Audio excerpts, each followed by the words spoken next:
Ramanna రూపుదిద్దిన party అంట. రామన్న అంటే NT Ramarao గారు రూపుదిద్దిన పార్టీ. బ్రహ్మాండం, బాగుంది. చంద్రన్న తీర్చిదిద్దిన పార్టీ. చంద్రన్న గారు చంద్రబాబు నాయుడు తీర్చిదిద్దాడు, అధికారంలోకి తీసుకొచ్చాడు, అనేక అన్యాయాలు అక్రమాలు చేశాడు, వెన్నుపోటు పొడిచాడు, పార్టీని ఆక్రమించుకున్నాడు. చంద్రబాబు నాయుడు గారు ఎన్టీ రామారావు గారు వారసులందరినీ తొక్కి పారేసి తీర్చిదిద్దాడు. ఇప్పుడంటే ఆయన ఎవరు, తెలంగాణ నుంచి వచ్చాడు, ఇక్కడ ఆయన కూడా కాదు. ఈయన తుది మెరుగులు దిద్దుతున్నా అంటే ఎవరు, లోకేష్ తుది మెరుగులు దిద్దుతున్నాడు. తుది మెరుగులు కాదు, తుద ముట్టించడానికి సిద్ధంగా ఉన్నాడు. మళ్ళీ 3 సంవత్సరాల తర్వాత తెలిసింది. ఇప్పుడు తెలియదు మీకు. 3 సంవత్సరాల తర్వాత ఎన్నికలు జరిగితే లోకేష్ గారి నాయకత్వంలో తుద ముట్టించేశాడు తెలుగుదేశం పార్టీని అనేటువంటి మాట వస్తుంది. ఎందుకంటే పచ్చ సైన్యం, మా పచ్చ సైన్యం అంటాడు. పచ్చ సైన్యం ఇటువరకేమో, ఆ పచ్చ సైన్యానికి ఒక పిచ్చి లీడర్ దొరికాడు, ఆయనే లోకేష్ బాబు గారు. ఆ లోకేష్ బాబు గారు దీన్ని సర్వనాశనం చేసేంతవరకు వదలడు అనేటువంటి భావన ప్రజల్లో, ముఖ్యంగా తెలుగుదేశం పార్టీ వాళ్ళనే కలుగుతుంది. నాలో కాదు, మాకు కాదు. తెలుగుదేశం పార్టీలో సీనియర్స్ అందరూ కూడా ఈ ముద్దబ్బాయిని తీసుకొచ్చి ఇక్కడ అధికారం ఇవ్వాలని ప్రయత్నం చేస్తున్నాడు. నారా చంద్రబాబు నాయుడు గారు కొడుకు మీద ప్రేమతో ఇతనికి పొట్టకోసిన అక్షరం ముక్కలేదు, ఊరినే డబాయింపు సెక్షన్ నుండి బతుకుతున్నాడు అనేటువంటి భావన కలుగుతా ఉంది. కాకపోతే వచ్చే 3 సంవత్సరాల తర్వాత తెలుగుదేశాన్ని తుదముట్టించేటటువంటి కార్యక్రమం చేయడానికి నారా లోకేష్ గారు సిద్ధంగా ఉన్నాడనేది నేను ప్రత్యేకంగా చెప్పాల్సిన అవసరం లేదు. ఇకపోతే రోజు ఇదే భజన, ఎక్కడ పట్టుకుని ఇదే భజన. గొడ్డలి పార్టీ, పొలుగు పార్టీ, పార పార్టీ, ఏదో ఒక విధంగా వైఎస్ఆర్ కాంగ్రెస్ పార్టీ మీద ఒక విధ్వంసకరమైన రాజకీయ పార్టీ అని ముద్ర వేయాలని తాపత్రయపడిపోతున్నారు బాబు కొడుకు ఇద్దరు కూడా. అసలు మీ బతుకేంటి, మీ వ్యవహారం ఏంటి అని అడుగుతా ఉన్నాను నేను. మీ బతుకేంటి, అసలు మీ వ్యవహారం ఏంటి? బాబు కొడుకులు ఇద్దరిది. అసలు నువ్వు ఎక్కడున్నావు? ఎప్పుడు ఇచ్చావు రాజకీయాల్లోకి? ఎంత దుర్మార్గాలు చేసావు రాజకీయాల్లో? నేను మనవి చేస్తున్నా. ఇందాక ఆయన మాట్లాడుతున్నాడు, ఎన్టీ రామారావు గారు పార్టీ పెట్టినప్పుడంట రంగులేసుకునేవాడికి పార్టీ ఎందుకు అన్నారంట. అప్పుడు 1983లో. నిజమే అన్నమాట. ఆ రంగులేసుకునేవాడికి పార్టీ ఎందుకు అన్నవాళ్లే ఎన్టీ రామారావు గారు అధికారంలోకి వచ్చిన తర్వాత ఆ పార్టీలో చేరారు, గతి లేక అన్నారు. నాకు ఖచ్చితంగా గుర్తొచ్చింది నారా చంద్రబాబు నాయుడు గారు. నారా చంద్రబాబు నాయుడు గారు ఎన్టీ రామారావు గారు 1983లో రాజకీయ పార్టీ పెట్టినప్పుడు ఎక్కడున్నాడు? అయ్యా లోకేషు, మీ నాన్న ఎక్కడున్నాడని అడుగుతా ఉన్నా. ఖచ్చితంగా కాంగ్రెస్ పార్టీలో ఉన్నాడు. ఇందిరాగాంధీ గారి నాయకత్వంలో ఉన్న కాంగ్రెస్ పార్టీలో ఉన్నాడు. మంత్రిగా ఉన్నాడు, శాసనసభ్యుడిగా ఉన్నాడు. పార్టీలోకి రాలా. మా మామ పెడితే నాకేంటి, ఆయన రంగులు వేసుకునేవాడు, ఆయన రాజకీయ పార్టీ పెడితే నేను వెళ్ళాలా అన్నాడు. అంటే అన్నాడు, అంతటితో ఆగలా. ఏమన్నాడు తెలుసా? ఇందిరాగాంధీ గారు ఆదేశిస్తే ఎన్టీ రామారావు మా మామ ఎక్కడ నిలబడితే అక్కడ నిలబడి ఓడిస్తానన్నాడు.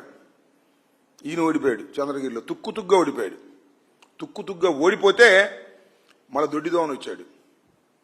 కాంగ్రెస్ పార్టీని కసక్కమని పొడిచేశాడు వెనక నుంచి. ఇందిరాగాంధీ గారు భిక్ష పెడితే, మంత్రి చేస్తే, అలాంటి కాంగ్రెస్ పార్టీని వెన్నుపోటు పొడిసి కసక్కమని వచ్చి దొడ్డిదారిన ఎన్టీ రామారావు గారి దగ్గర చేరాడు. జైనుడు అట్ట ఉన్నాడా? పాపం ఏ మాటకు ఆ మాట చెప్పాలి. దగ్గుపాటి వెంకటేశ్వరరావు గారు, ఎన్టీ రామారావు గారు పార్టీ పెట్టిన దగ్గర నుంచి దగ్గుపాటి వెంకటేశ్వరరావు గారు ఆ పార్టీని కాపాడుకుంటూ వచ్చాడు. ఆయనతో పాటు ఆయనే కదా హరికృష్ణ, వీళ్ళిద్దరు ఉన్నారు. వాళ్ళిద్దరిని తొక్కేశాడు. తొక్కేసి ఈయన వచ్చాడు. వచ్చాడు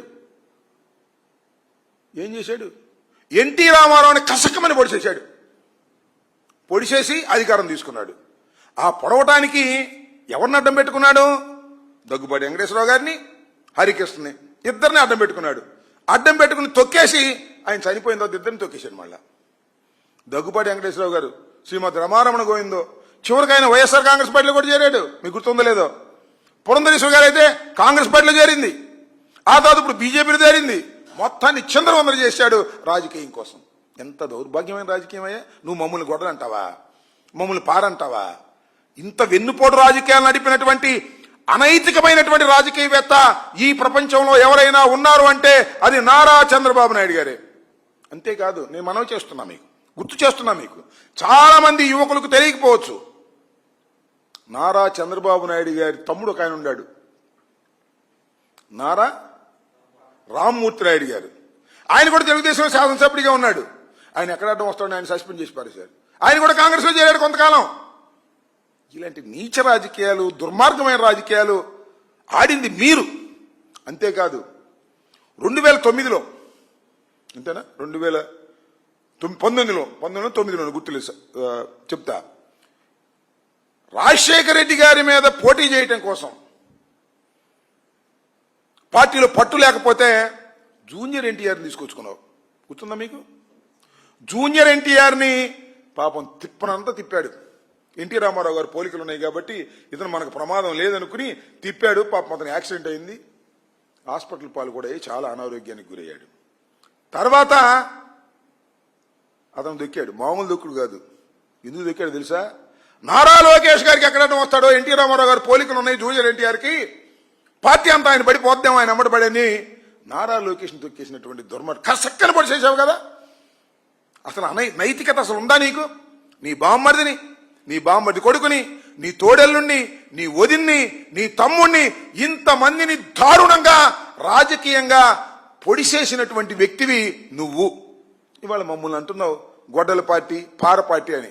నీకన్నా దౌర్భాగ్యమైన రాజకీయాలు నడిపినటువంటి వ్యక్తులు, అధికారం కోసం ఏ గడ్డైనా కరిచేటటువంటి మనస్తత్వం కలిగినటువంటి వ్యక్తులు, నిన్ను మించిన వాళ్ళు ఈ రాష్ట్రంలో, ఈ దేశంలో ఎక్కడా లేరనే విషయాన్ని దయచేసి గమనించమని కూడా ఈ సందర్భంగా నేను చెప్పదలుచుకున్నా. నువ్వు మమ్మల్ని అంటావు మైక్ ఉందని, నీకు సపోర్ట్ చేసేటటువంటి ఛానల్స్ ఉన్నాయని, పేపర్లు ఉన్నాయని. నువ్వు అనగానే పొద్దున్నే గొడ్డల పార్టీ అని రాసేస్తారు. ఫ్రంట్ పేజీలు 2 పేపర్లు, 3 టీవీలు, గొడ్డల పార్టీని గుర్తుపెట్టి రాసేస్తారు. ఈ రకంగా మమ్మల్ని అన్పాపులర్ చేయాలనేటువంటి ఒక దుర్మార్గమైన ఆలోచనతో జగన్మోహన్ రెడ్డి గారి మీద నిప్పులు కురిసే మార్గం, బురద జలిచ్చే కార్యక్రమాలు నువ్వు చేస్తున్నా నమ్మరు స్వామి ప్రజలు. అంత తేలిక నమ్మరు. నీ జీవిత చరిత్ర అంతా కూడా బ్రహ్మాండమైన చరిత్ర, రాష్ట్ర పుస్తకం సరిపోద్ది. నీ అంత మోసగాడు ఈ రాష్ట్ర రాజకీయాల్లోనే కాదు, దేశ రాజకీయాల్లోనే లేరు. మోడీని ఏమన్నావు నువ్వు? మోడీ భార్యని ఏమన్నావు నువ్వు? మోడీ ఉగ్రవాది అన్నావా లేదా తెలంగాణ ఎన్నికల్లో? తర్వాత మోడీకి ఎన్నిసార్లు వంగి దండం పెడతావు? సిగ్గులేదు నీకు? ప్రధానమంత్రి మోడీ దగ్గరికి వెళ్ళి సిగ్గు లేకుండా వంగి దండాలు పెడతావు. కాళ్ళు దొరికితే బలహీనంగా ఉంటే కాళ్ళు పట్టుకు పైకి లేపేస్తావు, లేకపోతే జుట్టు పట్టుకుంటావు. అందితే జుట్టు, అందకపోతే కాళ్ళు పట్టుకునేటటువంటి నీచమైన రాజకీయ మనస్తత్వం కలిగినటువంటి నువ్వు మా పార్టీని గొడ్డలి పార్టీ అని, మా పార్టీని ఏదో పార్టీ అని మాట్లాడేటటువంటి మాటలు సరైనటువంటివి కావనే విషయాన్ని మీరు గుర్తుపెట్టుకోవాలి. చంద్రబాబు నాయుడు గారు ఒకసారి అంతర్మదనం చేసుకోమని కూడా ఈ సందర్భంగా నేను చెప్తున్నాను. అంతేకాదు, ఇలాంటి రేపు